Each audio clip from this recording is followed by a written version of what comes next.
കാർഷിക മേഖലയിലെ മികവിനുള്ള കൈരളി ടിവിയുടെ കതിർ അവാർഡുകൾ Malayalam communications limited chairman Mammootty വിതരണം ചെയ്തു. പട്ടാമ്പി സ്വദേശി എം ബ്രഹ്മദത്തിന് മികച്ച കർഷകനും, അട്ടപ്പാടി സ്വദേശി ദീപ ജയശങ്കറിന് മികച്ച കർഷകയ്ക്കും, വയനാട് വെള്ളമുണ്ട സ്വദേശി അയൂബ് തോട്ടോളിക്ക് മികച്ച പരീക്ഷണാത്മക കർഷകനുമുള്ള പുരസ്കാരങ്ങൾ ലഭിച്ചു.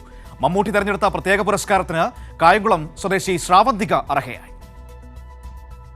കതിർ അവാർഡുകൾക്കായി ജനകീയ നാമനിർദ്ദേശങ്ങളിലൂടെ ലഭിച്ചത് 1000-ഓളം അപേക്ഷകൾ. IB സതീഷ് MLA, കാർഷിക വിദഗ്ധൻ GS ഉണ്ണികൃഷ്ണൻ നായർ എന്നിവരടങ്ങിയ ജൂറി ഏറ്റവും മികച്ച 4 പേരെ തെരഞ്ഞെടുത്തു.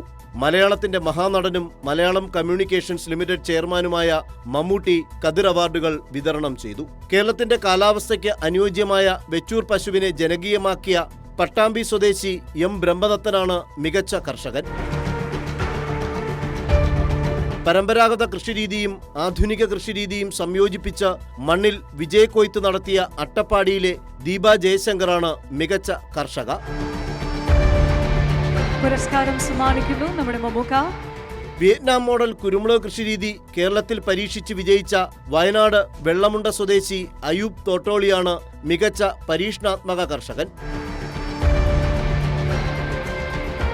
മമ്മൂട്ടി തെരഞ്ഞെടുത്ത പ്രത്യേക പുരസ്കാരത്തിന് കായംകുളം സ്വദേശി ശ്രാവന്തിക അർഹയായി.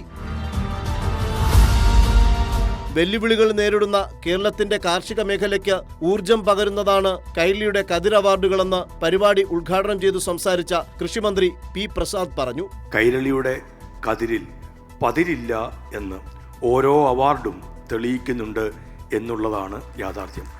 ഇക്കൊല്ലവും അങ്ങനെ തന്നെ ആയിരിക്കും എന്ന് നമുക്കെല്ലാവർക്കും ഉറപ്പിക്കാം. ഇന്ന് ഒരു നാടിൻ്റെ ഭാവി അറിയാൻ എങ്ങും പോയി ഹസ്തരേഖാശാസ്ത്രത്തിൻ്റെ മുമ്പിൽ പോയി കൈ കൊടുത്തു നോക്കേണ്ട, കൈ നീട്ടിക്കാണിക്കേണ്ട കാര്യം ഒന്നുമില്ല. നമ്മുടെ ഭാവി നമ്മുടെ മണ്ണിലാണ് എന്ന്, നമ്മുടെ ഭാവി നമ്മുടെ കൃഷിയിലാണ് എന്ന് നമുക്ക് ഉറപ്പായും കരുതാൻ കഴിയും. Malayalam communications limited chairman Mammootty, managing director John Brittas MP, Salim Kumar, Praseetha Chalakudy, Kairali TV ഡയറക്ടർമാരായ A. Vijayaraghavan, TR Ajayan, advocate CK Karunakaran, advocate MM മോനായി എന്നിവർ ചടങ്ങിനെ അഭിസംബോധന ചെയ്ത് സംസാരിച്ചു. News bureau, Kochi.